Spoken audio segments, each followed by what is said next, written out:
Hello नमस्कार, आप सभी का बहुत-बहुत स्वागत है हमारे चैनल स्टडी ग्रुप हिंदी में। तो जैसा कि आप लोगों को ज्ञात होगा, हमारे चैनल के माध्यम से Hindi, TGT, PGT, net, JRF जैसी आदि एग्ज़ाम की तैयारी कराई जाती है। साथ ही विभिन्न प्रकार की प्रतियोगी परीक्षाओं के सामान्य हिंदी पाठ की तैयारी कराई जाती है। जो लोग चैनल पर नए हैं, चैनल को सब्सक्राइब ज़रूर करें। वीडियो अच्छा लगे तो लाइक, शेयर ज़रूर करा करें। साथ ही बेल आइकन को प्रेस करें, जिससे कि मेरा जो भी नया वीडियो आए, उसका नोटिफिकेशन सबसे पहले आप तक पहुँचे। तो आज हम आदिकालीन साहित्य के जो प्रैक्टिस सेट है उसको सॉल्व करेंगे। और इसके साथ ही सबसे पहले उन सभी छात्रों को बहुत बहुत बहुत दिल से बधाई है जिन लोगों ने कल एग्ज़ाम दिया है 30 सितंबर को नेट का, हिंदी नेट का। तो उन सभी छात्रों को मेरा दिल से शुभकामनाएं हैं और आशा करते हैं आप सभी का पेपर अच्छा ही रहा होगा। और सभी से उम्मीद करती हूँ कि जो लोग पेपर को दे के आए हैं और पेपर का हमें ज़रूर बताएं, पेपर किस लेवल का रहा और क्या-क्या प्रॉब्लम्स आई पेपर में और क्या-क्या आपका मतलब आपको कैसा पेपर रहा है और किस लेवल के प्रश्न थे पेपर में। तो ये सारी चीज़ें हमें कमेंट के माध्यम से बताएं और आशा करते हैं आप सभी का पेपर अच्छा ही रहा होगा। इसके बाद पेपर को हम सॉल्व करेंगे नेट का। और जब उसका मिल जाएगा मैटर, अभी तक जो प्रश्न पत्र है वो अवेलेबल नहीं हो पाया है। तो जैसे ही प्रश्न पत्र अवेलेबल होता है मैं कोशिश करूँगी उसे सॉल्व करने की। तो चलिए आज हम आदिकालीन साहित्य के जो प्रैक्टिस सेट है उसको सॉल्व करेंगे। एक प्रैक्टिस सेट हमारा कल हो चुका था और आज हम दूसरा प्रैक्टिस सेट सॉल्व करेंगे। और साथ में ही आपसे रिक्वेस्ट करती हूँ कि आप ज़रूर हमें अपने जो स्कोर साथ में प्रैक्टिस सेट के साथ जो आप कितने क्वेश्चन कर पा रहे हैं, कितने आपसे हो पा रहे हैं, उसका स्कोर ज़रूर हमें सेंड करें कमेंट के माध्यम से। तो चलिए पहला प्रश्न है हमारा, राजकुमार को स्थानीय भाषा का ज्ञान कराने के उद्देश्य से कौन सी रचना लिखी गई थी। बहुत ही सारे प्रश्न जो हैं बहुत ही महत्वपूर्ण हैं एग्ज़ाम के अकॉर्डिंग। आप एक भी प्रश्न को ना छोड़ें, वीडियो को लास्ट तक ज़रूर देखें। और ये प्रश्न एकदम यूनिक प्रश्न हैं हिंदी, टीजीटी और नेट के लिए। तो आप आशा करते हैं आप सभी को पसंद आएंगे। वीडियो को लास्ट तक ज़रूर देखें और कहीं डाउट है तो हमें बता सकते हैं कमेंट के माध्यम से। तो पहला प्रश्न है, राजकुमारों को स्थानीय भाषाओं का ज्ञान कराने के उद्देश्य से, भाषा का है, ठीक है, भाषा का स्थानीय ज्ञान कराने के उद्देश्य से कौन सी रचना लिखी गई थी। तो ऑप्शन है हमारे, युक्त प्रकरण है, वर्ण रत्नाकर है, राहुल वेला और संदेश राशक है। तो आंसर हमारा हो जाएगा ए सही। युक्त प्रकरण है जो हमारी एक व्याकरणिक ग्रंथ है और ये दामोदर ठाकुर के द्वारा लिखी गई है। ठीक है, दामोदर के द्वारा लिखी गई ये रचना है और ये एक व्याकरणिक ग्रंथ है। इसी के आधार पर वहाँ के जो उस टाइम राजकुमार थे और वहाँ के जो संपन्न लोग थे, उनके बेटों के लिए ये ज्ञान कराया गया था कि स्थानीय भाषाओं का भी इनको ज्ञान होना चाहिए इस रचना के माध्यम से। ठीक है, इसके बाद नेक्स्ट दूसरा प्रश्न है और इसमें वर्ण रत्नाकर ज्योति ठाकुर की है, राहुल बेल रोड़ा की है और संदेश राक्षक जो है अब्दुल रहमान की रचना है।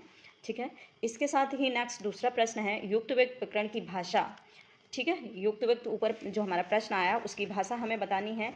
तो ऑप्शन है हमारे, मैथिली है, अवधी है, राजस्थानी है और मराठी है। तो आंसर हो जाएगा अवधी भाषा में जो लिखा गया है युक्त व्यक्त प्रकरण और दामोदर के द्वारा, ये एक व्याकरणिक ग्रंथ है, ये अवधी भाषा में लिखा गया है। आप लोग इसको याद रखें। इसके बाद नेक्स्ट दूसरा प्रश्न बनता है, इसका थोड़ी सी व्याख्या है, युक्तवृत्त प्रकरण दामोदर शर्मा द्वारा लिखित है। यह एक व्याकरणिक ग्रंथ है, इसकी भाषा अवधी में या पूर्वी हिंदी है। इसे 5 प्रकरणों में विभक्त किया गया है। ठीक है, ये आप इसके साथ ज़रूर नोट करें इस प्रश्न के साथ। ठीक है, बहुत ही महत्वपूर्ण जानकारी है ये, तो आप इसे ज़रूर नोट करें। इसके बाद नेक्स्ट दूसरा प्रश्न बनता है, निम्नलिखित किस रचना की भाषा संस्कृत है। महत्वपूर्ण सारे प्रश्न हैं, तो वीडियो को लास्ट तक ज़रूर देखें। ठीक है, संस्कृत किस भाषा की रचना है। ऑप्शन है, कीर्तिलता है, कीर्ति पताका है, पुरुष परीक्षा है और पदावली है। तो आंसर जो है वो है हमारा इसका पुरुष परीक्षा। संस्कृत भाषा में लिखा गया है ये ग्रंथ, पुरुष परीक्षा। ठीक है, इसके बाद नेक्स्ट दूसरा प्रश्न है हमारा, दूसरा प्रश्न बनता है, कौन विद्यापति के पदों को गाते गाते भाव विभोर होकर मूर्छित हो जाते थे। बहुत ही महत्वपूर्ण ये प्रसंग है हमारे हिंदी साहित्य में।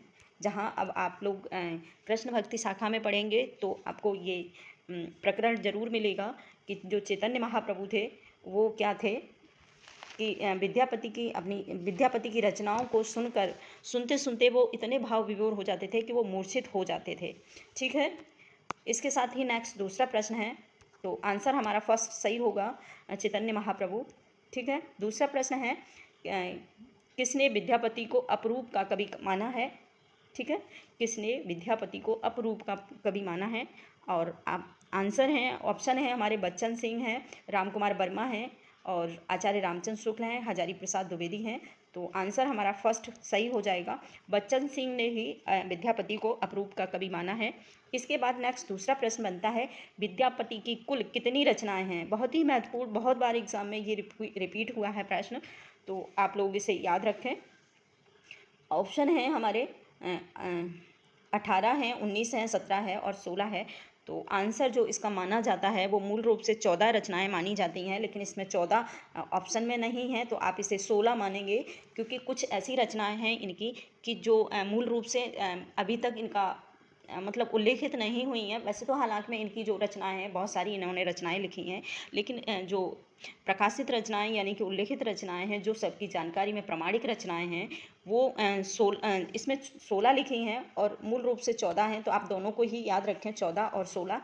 कहीं कहीं 16 भी बताते हैं, कहीं कहीं लोग 14 बताते हैं, तो इसी आधार पर इसमें 16 प्रश्न वो ऑप्शन है, तो आंसर आप 16 और 14 दोनों को ही याद रखेंगे। ठीक है, इसके बाद दूसरा प्रश्न है, विशाल हृदय के सूफी अमीर खुसरो शीर्षक ग्रंथ किसने लिखा है? बहुत ही महत्वपूर्ण लाइन, बहुत ही महत्वपूर्ण जो शीर्षक है वो है, तो विशाल हृदय के सूफी खुसरो नामक शीर्षक किसने लिखा है, यानी कि ग्रंथ किसने लिखा है? तो ऑप्शन हो जाएंगे हमारे, सुमन राजे ने लिखा है, सरला शुक्ल ने लिखा है, पीतम्बर दास बड़फाल ने लिखा है, या फिर नागेंद्र ने लिखा है। तो आंसर हो जाएगा हमारा सरला शुक्ला के द्वारा अमीर खुसरो के विषय में ये शीर्षक लिखा है इन्होंने, विशाल हृदय सूफी अमीर खुसरो। ठीक है, इसके बाद नेक्स्ट दूसरा प्रश्न है, हालात ए कन्हैया किसकी रचना है? बहुत ही महत्वपूर्ण। ऑप्शन है अमीर खुसरो, विद्यापति, रशखान और सूरदास। तो आंसर हमारा हो जाएगा फर्स्ट, हालात ए कन्हैया जो रचना है वो विद्यापति के द्वारा लिखी गई है, तो आंसर हमारा फर्स्ट सही होगा। इसके साथ नेक्स्ट दूसरा प्रश्न है, एक नार पिया को भानी तन बाको सगरा ज्यों पानी। पंक्ति किसकी है? बहुत ही महत्वपूर्ण पंक्ति हैं, बहुत बार रिपीट होती हैं ये पंक्तियाँ, तो आप लोग पंक्तियों पे और कथनों पे विशेषकर महत्व रखें, वो ध्यान दें।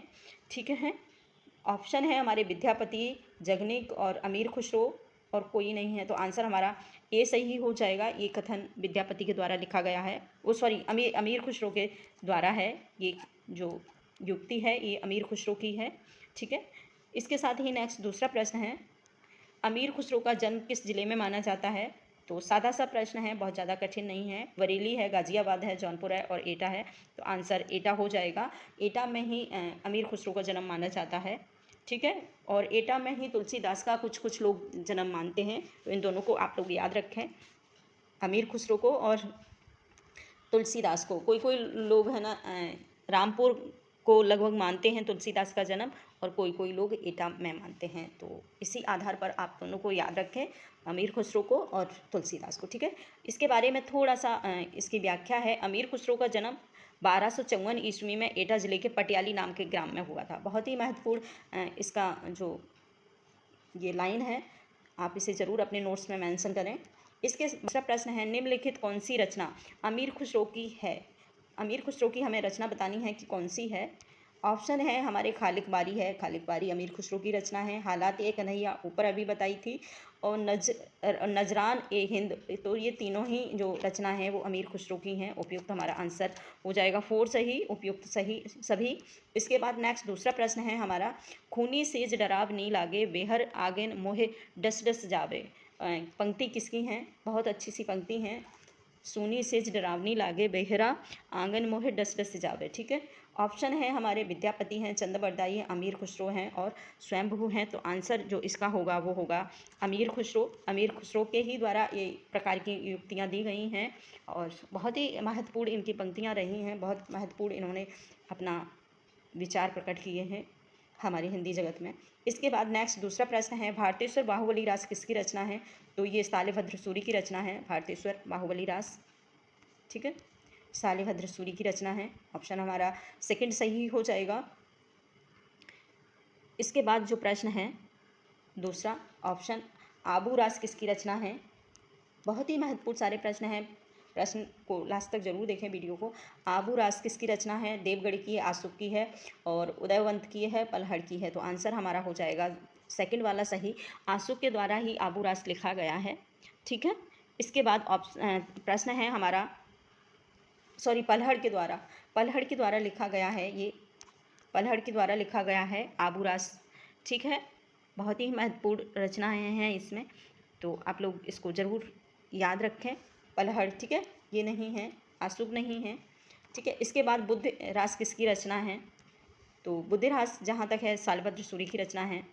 ठीक है, और बहुतेश्वर बलि रास और बुद्धि रास ये दोनों ही रचना सालिभद्र सूरी की हैं। इसके बाद नेक्स्ट दूसरा प्रश्न है हमारा, प्रश्न नंबर 16। प्रश्न है, रामचंद्र शुक्ल वीरगाथा काल का नामकरण कितनी रचनाओं के आधार पर किए हैं। महत्वपूर्ण प्रश्न है, इसे 2022 के लिए स्टार लगा के जरूर अपने नोट्स में मेंशन करें इस प्रश्न को, कि आचार्य रामचंद्र शुक्ल वीरगाथा काल का नामकरण कितनी रचनाओं के आधार पर किए हैं। तो वो हमें बताना है, 10 हैं, 12 हैं, 10 हैं, 14 हैं, 12 हैं और 16 हैं। तो आंसर हमारा हो जाएगा थर्ड सही। 12 रचनाओं के आधार पर रामचंद्र शुक्ल ने जो हमारे हिंदी साहित्य में काल विभाजन किया है, वो टोटल 12 रचनाओं के अध्ययन और समूह के आधार पर किया है। तो आप इस रचना को, इस प्रश्न को जरूर याद रखें, बहुत ही महत्वपूर्ण प्रश्न है। दूसरा है जीवदया रास, तो ये रचना किसकी है, जीवदया रास। प्रश्न नंबर हमारा होगा 17। तो ये आसुक की रचना है। ठीक है, ये आसुक की है, मुझे एकदम ध्यान से आ गया कि मतलब वो वाली थी, तो इसीलिए ये आसुक की है। जीवदया रास याद रखना, बहुत बार एग्जाम में रिपीट होती है। दूसरा है सालिभद्र रास किसकी रचना है। तो सालिभद्र रास जो है रचना है वो स्थूलभद्र रचना है, वो निर्धर सूरी की है। और प्रश्न नंबर हमारा हो जाएगा 18 का ए सही है, निर्धर्म सूरी की है स्थूलभद्र रास। ठीक है, इसके बाद प्रश्न नंबर 19, बहुत ही महत्वपूर्ण कथन, बहुत ही महत्वपूर्ण प्रश्न। ठीक है, प्रश्न नंबर 19 2022 के लिए आप लोग स्टार लगा के इसे मेंशन करें अपने नोट्स में। प्रश्न है, आचार्य रामचंद्र शुक्ल 12 रचनाओं के आधार पर वीरगाथा काल का नामकरण यह है, उनसे 4 रचनाएं अपभ्रंश की हैं और 8 रचनाएं देश भाषा काव्य की हैं। अपभ्रंश के अंतर्गत कौन सी रचना नहीं है। तो महत्वपूर्ण, अभी इसका थोड़ी सी चर्चा ऊपर वाले प्रश्न में हुई थी कि जो काल विभाजन आचार्य रामचंद्र शुक्ल ने किया है, तो उन काल विभाजन में जो उन्होंने साहित्य को कवर किया है, तो कुल कितने रचनाओं में उनको शामिल किया है, किन आधार पर उन्होंने काल विभाजन किया है, कितनी रचनाओं के आधार पर। तो उसमें 12 रचनाएं बताई थी, उसमें हैं 4 जो हैं वो हमारी अपभ्रंश की हैं और 8 रचनाएं हैं वो देश भाषा की हैं। संस्कृत को इसमें शामिल नहीं किया गया है, ओनली अपभ्रंश और देश भाषा को ही शामिल किया गया है। देश भाषा को लोग अभट भी बोलते हैं, तो यानी कि जो बिगड़ी हुई अपभ्रंश की जो प्रचलित जनमानुष की बोली थी, लोग उसे देश भाषा बोलते हैं। विद्यापति के द्वारा बोला गया है ये देश भाषा नाम। ठीक है, तो ऑप्शन है हमारे विजयपाल रासो है, और दूसरा ऑप्शन है वो है हमारा हमीर रासो और कीर्तिलता और परमाल रासो। तो आंसर जो है हमारा हो जाएगा परमाल रासो अपभ्रंश में नहीं लिखी गई है। ठीक है, अपभ्रंश में इसकी भाषा नहीं लिखी गई है, परमाल रासो की इसकी जो भाषा है वो अपभ्रंश नहीं मानी गई है। इसके साथ ही नेक्स्ट दूसरा प्रश्न है हमारा, आंसर हमारा 4 सही हो जाएगा, वो परमाल रासो। ठीक है, इसके साथ नेक्स्ट दूसरा प्रश्न है, हेमचंद द्वारा लिखित शब्दानुशासन में किस भाषा के व्याकरण का चित्रण किया गया है। बहुत ही महत्वपूर्ण कथन और महत्वपूर्ण प्रश्न। हेमचंद के द्वारा जो हिंदी शब्दानुशासन ग्रंथ लिखा गया था, यह ग्रंथ एक व्याकरणिक ग्रंथ माना गया है। तो बताना है कि इसकी जो भाषा है वो कौन सी भाषा है, प्राकृत है, अपभ्रंश है, संस्कृत है या फिर अवधी भाषा है। तो आंसर हो जाएगा हमारा 1 सही। अपभ्रंश भाषा का जो इसमें व्याकरण मिलता है हिंदी शब्दानुशासन हेमचंद के द्वारा, तो उसमें प्राकृत भाषा का उल्लेख किया है, प्राकृत भाषा का व्याकरण है। ठीक है, इसके बाद नेक्स्ट दूसरा प्रश्न है, ढोरा मारूरा दोहा के लेखक सभी लोग जानते होंगे, कल्लोल और या फिर कुसल्लाब, दोनों ही नाम मिलते हैं इनके, तो आप दोनों ही अपने नोट्स में मेंशन करें दोनों नामों को। तो आंसर हमारा फर्स्ट सही हो जाएगा। इसके बाद नेक्स्ट दूसरा प्रश्न है, गोरी गोरी सोवे सेज पर मुख पर डारत केश, पंक्ति किसकी हैं? महत्वपूर्ण रचना, महत्वपूर्ण पंक्तियाँ। तो ऑप्शन है हमारा प्रश्न है 22। ऑप्शन है विद्यापति, अमीर खुसरो, सालभद्र सूरी और निधर्म सूरी। तो आंसर हमारा हो जाएगा सेकंड वाला सही, अमीर खुसरो के द्वारा ही ये पंक्तियाँ लिखी हैं।